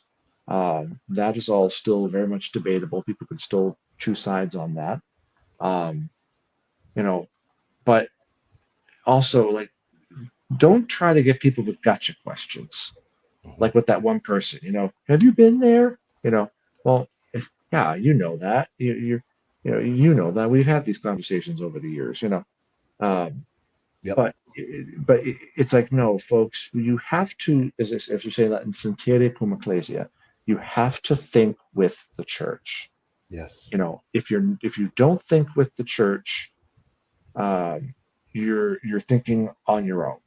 and that may or may not be a good thing. That's not a good thing. Definitely, if you don't follow what the church teaches and you go rogue, it definitely is not a good thing. I can echo that. Well, thinking your own thing versus going rogue, in my mind, is making a technical distinction between someone's deliberately going rogue versus somebody may be thinking their own thoughts. And no, I was tying them both together. With the church. Yeah. No, I was definitely combining those together. Yeah, you're definitely correct. Oftentimes, if we're thinking by ourselves, unless you're trained to think right, think properly, then oftentimes we might be going off the rails if we're not careful. No doubt. Unless you've been properly trained. But I think that Rome has done something very tremendous here with the decision on the spiritual experience of Medjugorje. Yeah. And I think that people are going to be processing this for quite some time. I know a lot of us are already talking about it. Those of us that have skin in the game, as it were, with respect to, interest in the field of the Church's theology, private revelation. Yeah. Continental stuff. I had somebody from Ireland try and talk to me earlier today even about it.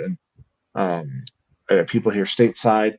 I know even the Mariological Society of America, in the light of the Vatican norms that just were issued in May, their next year's meeting is going to be, they've had a call for papers, and actually this is what they're doing, is about apparition visions, the new norms, etc. Yeah. So the discussion continues, of course, but I think the primary thing that we should definitely do is, keep our eyes fixed on Jesus. Let's not lose our heads over this one way or the other. 100%. I mean, I won't lie to anybody. I was really impacted by all of this yesterday with this news.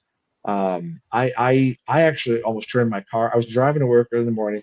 I almost turned my car around and called out, because I'm like, I need time to process all of this. Right. Yeah. I needed time to process everything, but I soldiered through. I talked to my supervisor, and they were like, well, are you going to be able to do this, Kevin? You got to put this aside when you're in front of everybody. I was like, I know, we're going to be good. We're going to be good. Thankfully I got a good report back. They were like, yeah, I walked by and you seem to be doing pretty well. Ironically enough, we were talking about Homer's Iliad and the self-control that Achilles was being called to do. Right. And the whole time I'm talking with my students about this, I'm thinking, oh man, I am really under the gun on this one, man, because this is exactly what I need to do. Put my own self aside and be there for my students. So I was in the moment right there. So that class instruction that was coming from the heart. I was probably preaching more to myself yesterday than that. Yep. But yeah, I was better today. I had time to just sleep on it, and I'll be going through the documents. There may be articles in the future. I don't know yet, because there's some finer edges to this that I think need to be worked out. But we have to be careful, because the first see is judged by no one. Yep. And according to the ancient tradition, as well as I think it's even in the code of the 83 code of the canon law. But I'm not saying I want to judge. I'm just saying we have to give Rome that deference. 100%. And if we don't understand something, it doesn't mean that the Vatican is wrong. Right. You see what I mean? Some people trust in the church. Would jump the gun. Yeah. Yep. We trust the church. Not everything that has ever come has always been the best, of course. We've had all kinds of crazy stuff happen. Right. The church is run by a group of men, and I'll never forget. It was July 22nd, the feast of St. Mary Magdalene, 1997. I was up in New Hampshire for a 2-week summer camp, and there was a visiting priest. His name was Father David, and during the homily, he told us about this conversation that Napoleon had with the Pope. I don't remember if it was Pius VI or Pius VII, but Napoleon famously boasted, "I will destroy your church." And Pius just looked at him and said, "If we bishops and popes couldn't do it, neither can you." Right. And now I say that with all due humor, because again, I'm not saying that's necessarily in play here, but what I am saying is that there's a lot going on. We have to be careful. We have to remember that we're all fallible human beings. As a matter of fact, that was one of the reasons why even Fernandez, when he gave the press conference 4 months ago, off of the new norms. He's like, the church doesn't enjoy providential protection of this matter. It doesn't enjoy infallibility. Yeah. These are things, these decisions can change. What was positive could be negative. What was positive today might be negative tomorrow. What was negative tomorrow might be positive today, might be positive the next day, and that's because of new information, all kinds of things. So, it's, so what do we do in the meantime?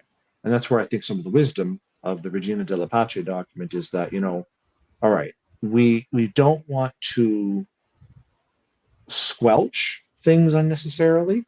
People go to this place, but at the same time, there are some things that are going on, and we can't judge it. Plus, it's still ongoing. That's one of the other rules. Is it's still ongoing. Medjugorje, the claims are still ongoing, so there could be no positive judgment from that perspective alone. But at the same time, there are problematic elements with Medjugorje that are still that still stand. At least some of them, anyway. But like all the ones like they didn't become priests or religious. It's like I've never made the biggest deal out of that one myself. Yeah, I don't think that's a good argument at all. No, it's still lower man on the totem pole. Now it would be a big deal if the Gospel of Medjugorje said, "You, Ivan, are going to be a priest." Right. And that never happened. And then that didn't bear out. Mm-hmm. Yeah. So questions remain. But I tell people, let's not make of it any more than what it is. These are debated matters, for which there's never a want of human argument, as Pius X said in his encyclical Pascendi. Yeah. So we continue on. We trust Holy Mother Church. We try to, and the promises that are afforded to her. We don't lose our heads. We don't get sensational about everything, and try to parse it out. Even where it hurts, we have to parse it out and say, well, no, it's easy to go with the church in fair weather, right? As one of my theologian friends said to me. Matter of fact, actually, if you don't mind, I want to quote that because this was really good. Definitely do that. Definitely, brother. Where is it? Come on. I always told my students that it is easy to bang the fidelity drum when the episcopate agrees with you. It is another matter entirely when they don't. Yeah.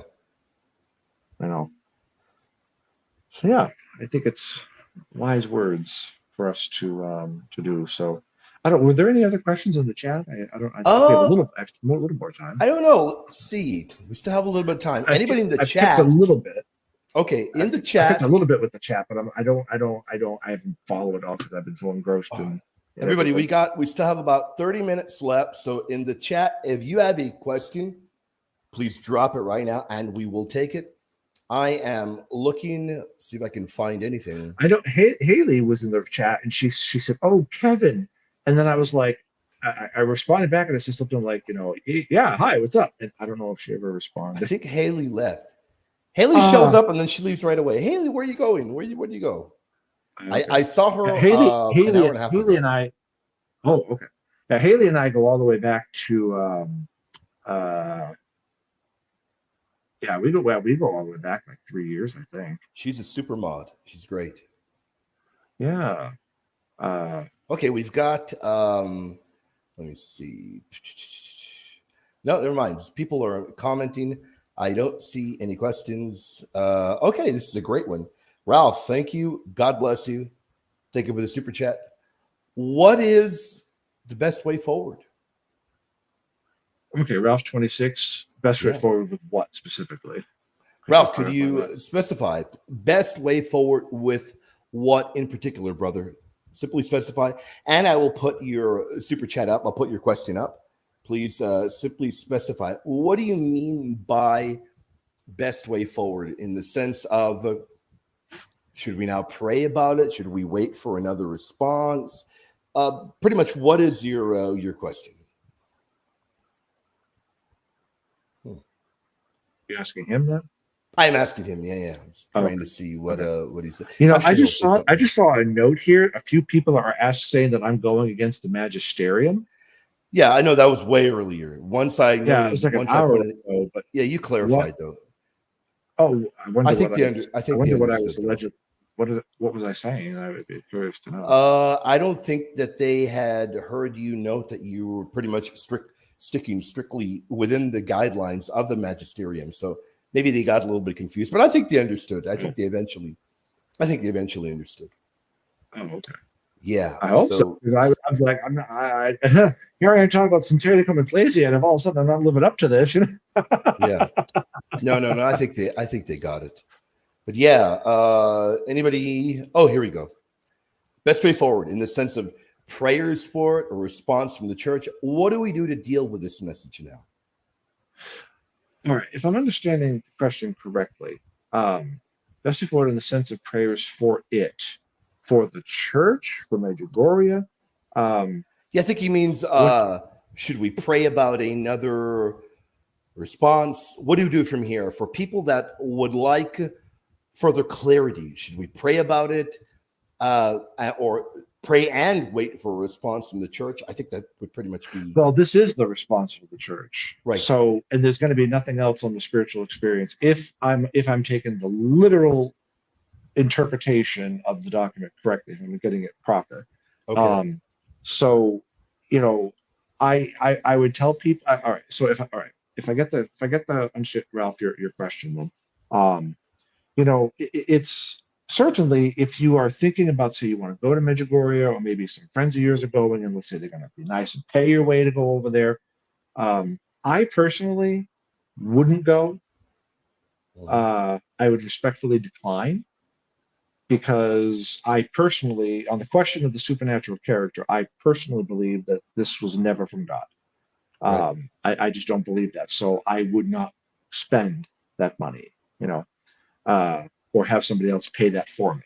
Sure. Now, people, there are people that might even be willing to pay my way to go over there thinking I have some kind of a conversion experience. And I go, no, it's not going to happen. You'll be wasting your money, you know.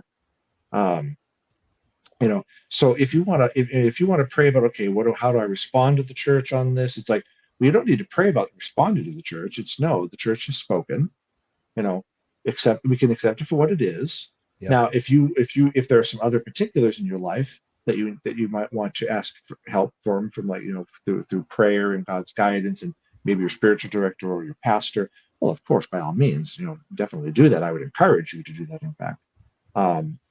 If you are praying about, is there something else then maybe that, like, you know, how to respond, whether or not to accept or reject what the Vatican has said on this?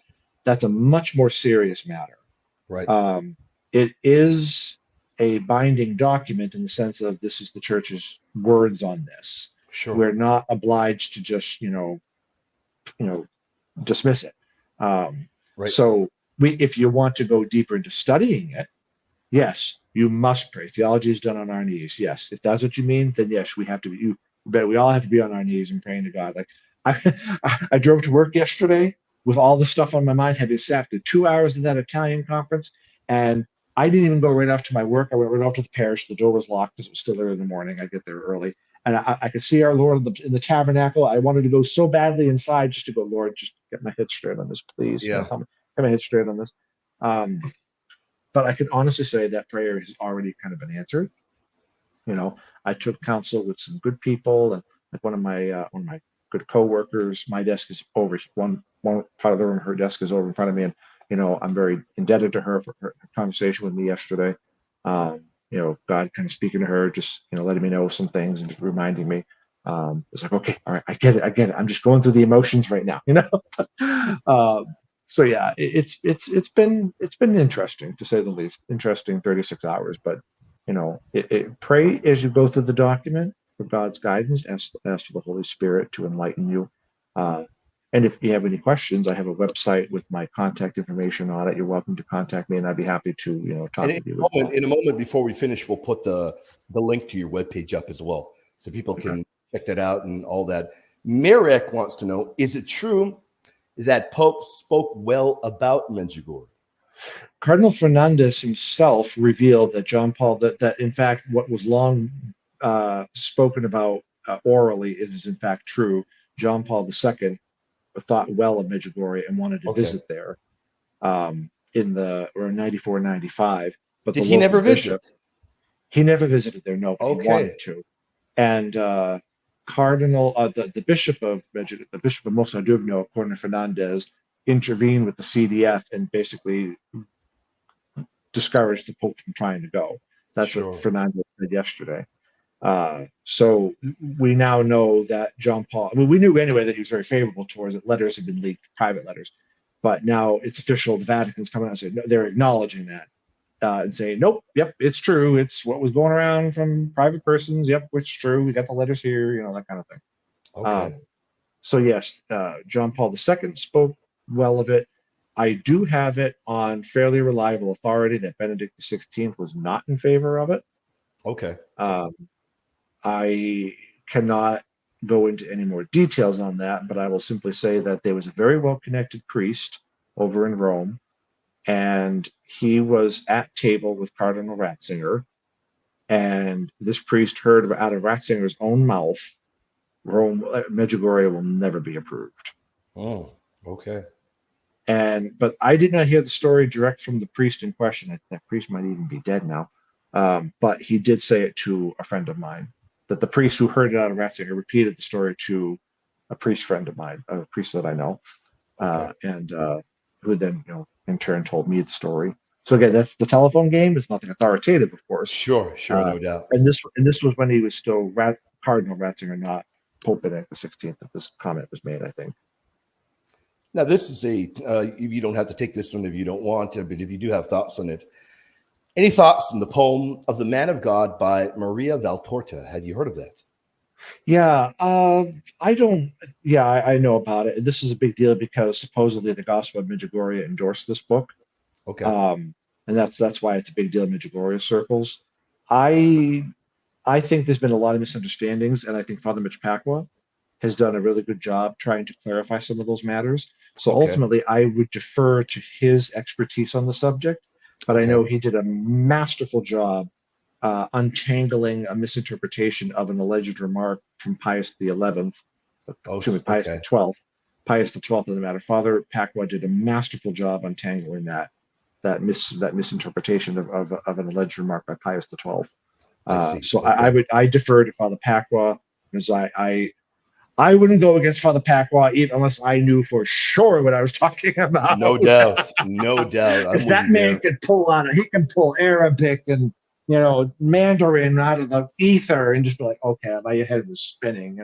That guy's amazing, no doubt. Oh, now he's a wonderful man. YouTube Taps guy says, Our Lady of Fatima asks for prayers for the conversion of Russia. And Medjugorje, I'm not really sure what the message is. Do you have any thoughts on Medjugorje's message and the conversion of Russia? Your thoughts? Yeah. Well, first of all, I wonder why YouTube Tax guy has a picture of the guy who got shot in the head. Does he? I have no idea who that is. I know exactly this. I'm fairly up to snuff with my news, and I know that's the guy that there's a lot of controversy around. I wonder why that is. Why this guy, what Tax guy has that particular image? Never heard of that guy. I didn't know that. Okay. Yeah, there's a lot of political controversy surrounding that. But, no, the message is supposed to be primarily about peace, hence Regina della Pace, right? Queen of Peace. So, like in Mir, the Croatian word for peace, that tends to be the big thing over there. I know of no direct connection between Medjugorje and the conversion of Russia. That is more rooted in the apparitions of Our Lady of Fatima.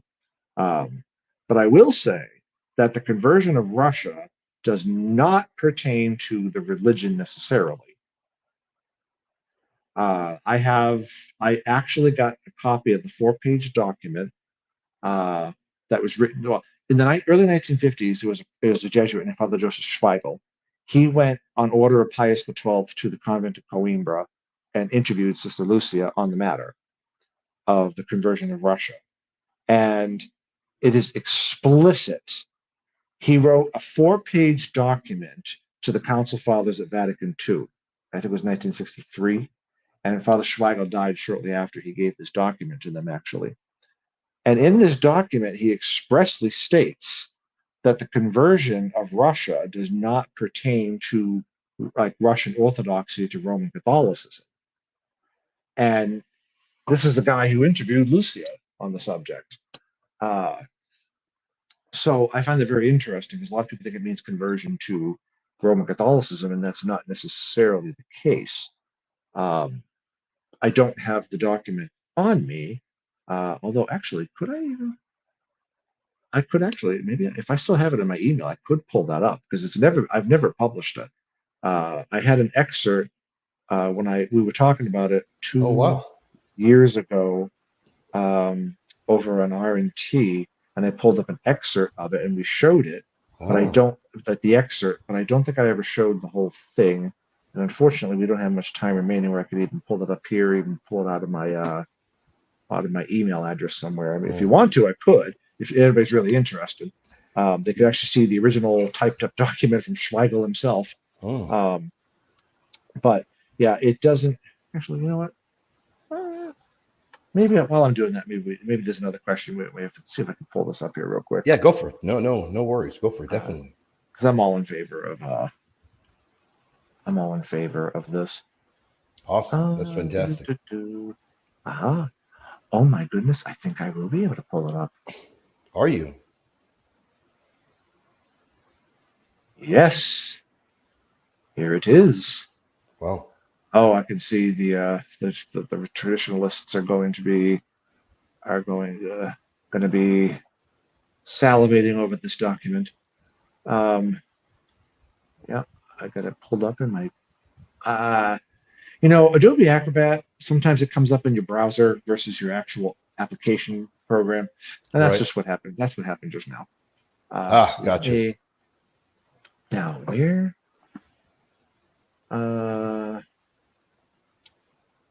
Where is it?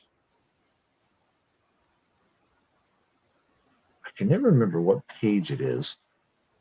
It's only 4 pages, but it should be pretty. Aha! Nope. Is it? Ah, yes. Okay. It is. It is page 4. Okay. I got to do the screen share thing again, don't I? Let me do the thingy here. Share screen. You got it? Sharing trips. We're getting there. Windows. All right. This gets confusing because it's like, wait, what? Yeah. I'd rather this come up in my. Let me pull this one over. Okay. All right. I can share it now. Now, I don't want the whole document to show, so what I will do is I will blow it up to the section in question. Okay, I think you should have the request now. I do. Here we go. To screen share. Okay. Here we go. Okay. So here it is under where it says Rationes. Can you guys maybe see my cursor, but it says Rationes. Yeah, Number 2. I see it. Conversio Russiae Praecipue Annexe. No, wrong one, sorry. Number 3. Nuncius Fadamanus, donse referat ecclesiam dissidentem Russiae, ibi nunquam fidmentio de unione ecclesiae Russicae ad ecclesiam catholicam, in nuncio Fadimano ecclesiae dissidens Russica omnino non nominator, imo questio de consecratione Russiae ad Immaculatum Mariae Avano, and I don't know how to say my years in Latin, I got to work on that, in secreto tenenda fuit. Now, if Richard Shonak is still in the chat, he could do this off the top of his head, the whole thing. But it means the message of Fatima, Nuncius Fadimanos, the Fatima message, does not refer to the dissident church of Russia, if we're going to go literal translation, or the meaning like the separated church. Right. Neither was there mention of the union of the Russian church to the Catholic Church. In the Fatima message, the dissident Russian church, nowhere or anywhere is not named. Right. The the question of the consecration of Russia to the Immaculate Heart of Mary between the years 1917 and 1926 was held in secret. Oh. I think that in tenenda fuit was held. I think that would be the proper translation for that. So that's that whole section right there. That's what's being argued here. This is the guy who interviewed Sister Lucia, and if he's saying this to the Council Fathers, is he echoing Sister Lucia?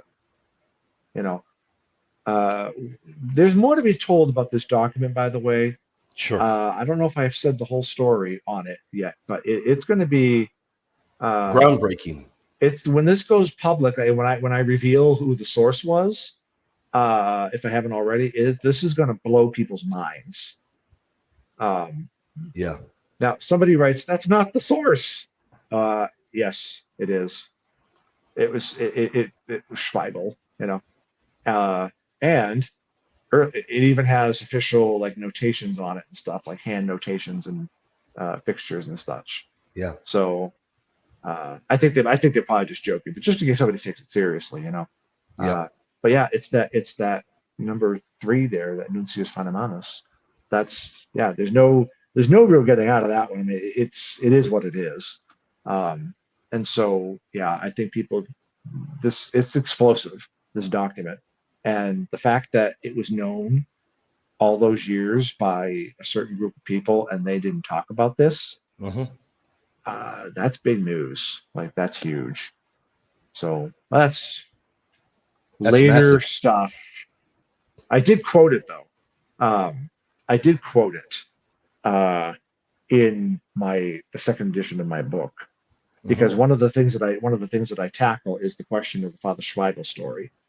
I have decided to address that more directly. You have? Okay. I have, yeah. There's a whole new chapter on Cardinal Capdevila. I gutted chapter 7, and it's all about Cardinal Capdevila now, who was John the 23rd's personal secretary. That was an investigation, a long time coming. But I finally got it in there, and there's a lot. I decided to publish private emails, even. So, because one of the persons is dead now, so it doesn't matter. I feel at liberty to publish certain things now. Have you heard that? Stuff. Have you heard that supposed claim? And I'm pretty positive you have, being the foremost expert on Fatima, at least in North America.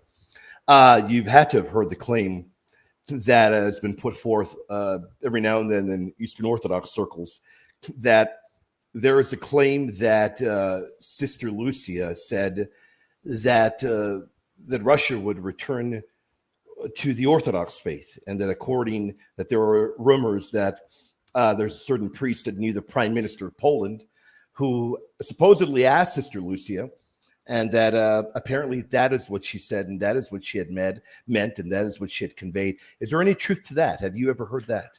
Are you talking about Father Josiah Trenum? Yes, I just wasn't going to say his name, but yes, that's the one. I've heard him say that, yet I've never been able to substantiate that ever. Well, first of all, let me say I have a lot of respect for Father Trenum. Sure. I think that he and I we would have good sit downs and good conversations about some stuff. And I do. There is a video where he talks about he was talking with the King of Portugal, the nominal king anyway. He's not in power or anything, but sure. The King of Portugal, the Duke there, he did in fact have a conversation with Sister Lucia. And long story short, I do not doubt Father Trenum's claim. First of all, I know him and or believe him to be an honorable man. Sure. He has never struck me as being far out there or anything. I've not spoken to him, but personally, but I don't think he would tell this story to an audience on camera that was going to be published if it wasn't true. Right. And the Duke there, the King, was not going to be. He would have had access to certain things too, and so I take the story at face value. But also, I have added stuff with it because what he claims he heard from the Duke does comport with what we have from Sister Lucia. I believe it was in her book Como vejo a mensagem, how I see the message. If it wasn't in there, it might have been in the biography from the Carmelites. I'm not sure now. I don't have books handy, but I want to say it was Como vejo a mensagem, where she does kind of indicate that. Okay. So yeah, I do believe that Father Trenum is accurately discussing what was said. Okay. Now the question is, if Lucia said it to the Duke and the Duke said it to Trenum and Trenum's telling the audience, of course we get the telephone game. But when you go straight to what Lucia has said on the matter, it's comporting. And I use the word comporting because I think it's a good word to use. It's things are jiving. I'm not seeing too much difference. Okay. Yeah. And would that mean that she was promoting orthodoxy?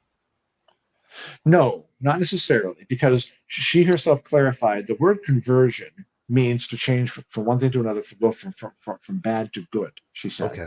And in this case, when you look at now this is me speaking, when you look at the message of Fatima, Our Lady was talking about the evils that were to come from Russia, the errors of Russia. Okay. If Russia was consecrated to the Immaculate Heart of Mary in time, late 20s, early 30s, those errors would not have been spread, and the promise would have taken hold. But the fact of the matter is, it wasn't done, and so those errors spread, and that's why I call it the Back to the Future 1985 rule. We went down the alternate 1985 road, so to speak. Gotcha. Okay. And the 20th century history is what we know it today. But it wouldn't have been if Russia had been consecrated to the Immaculate Heart. Okay. But that was gone. Like the promise was about the stopping of the spread of the errors of Russia. Okay. And well, it didn't happen. So that was a conditional prophecy, and we went down the alternate 1985. But thankfully, strangely enough, with that year 1985, in 1984 we had the consecration of the world, including in Pectore with John Paul II, mentioning Russia in Pectore, Russia in Pectore, and a nuclear war was avoided. Great. People don't know that, but we avoided a nuclear war. There's more than enough evidence that from Sister Lucia's own hand, where we avoided a nuclear war. Even the Portuguese journalist Aura Miguel, wonderful lady, by the way, just wonderful, wonderful woman. She got a letter from Sister Lucia that pretty much indicated it too, and it's also in the book Como vejo a mensagem. But because we had that consecration, we avoided that nuclear holocaust. Yeah. And but because it didn't happen, it's not on anybody's radar screens, and it could only be known through prophetic knowledge at this point. Yeah. But that's, I mean, people say, where's this conversion and whatnot? I was like, you do realize that we avoided a nuclear war, right? Right. Wonderful. Where a third of humanity at least would have been wiped off the face of the earth. No doubt. A third of the church, can you imagine how horrible that? I mean, it's like that scene in the Terminator movie, right? With like the bomb goes off and Sarah's on the clay, and they have that burning, that comes at you, and she's flesh and bone flying, imagine that all over the world. I mean, my goodness. People don't even want to know how bad that would have been. But anyway, so yeah. So Kevin, where can people find you? Where's your webpage? Do you have a social media? Where can people find you? And where can they find the incredible books that you're working on and that you've done before already?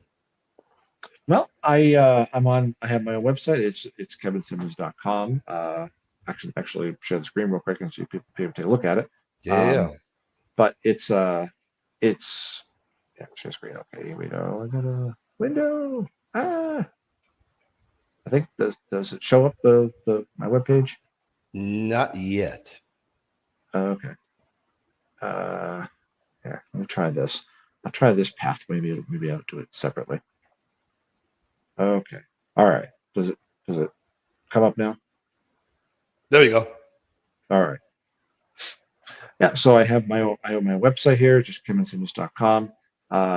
Desperately needing some updating. I just don't have a lot of time these days. Right. So of course, recent entry, the Medjugorje interview. Yeah, my books and writings up here, interviews, contact page, the about. So my book, you have like Refractions of Light, which is now horribly out of date because of the new norms coming out that have come out, and then Pope the 13th. And there's plenty of links on here if people want to know how to get the books. And then this is the first edition of the Fatima book. This will all be updated here once we get the second edition under wraps. And contact page is here, and it goes straight to my email. So Wonderful. I get everything, you know, about me, who I am, you know. Have I updated this? Yeah, I might have to update. Yep, I got updated. Still says I live in North Dakota. I'm in Texas now. So yeah, this is the website over here, and then, you know, I do have a YouTube channel, but I obliterated it last year and just wanted to start over. So not much of anything on the YouTube channel, but hopefully that will change here in the future. And yeah, I hope Awesome. everything. Hope to see it. Hope to, you know, get some emails from everybody. Definitely, brother. We got to do it again soon. Whenever you get the time, when you got more free time, we'll definitely get together again soon, my friend. Thank you so much for your time. I want to urge the audience to flood the comment section down below for the algorithm. Let us know. Did you enjoy it? Kevin will check out the comments. He'll look at them. Did you like the show? Do you like the material? Do you want us to do more content like this? If you do, you got to let us know down below. Don't forget to hit like, share, subscribe, and flood it down below. Do it so more people can be edified and they can learn about this incredible information. People are saying thank you. They're saying it was a great show. I can echo that. Fantastic. Well-needed clarity. Hit the like button. Buy Kevin's books. Do that. Don't forget to get his books, without a doubt. Kevin, my brother, my friend, thank you so much for your time, brother. We'll be back again soon. God bless you. God bless everybody in the audience. We'll be back again very, very soon. Thank you, everybody.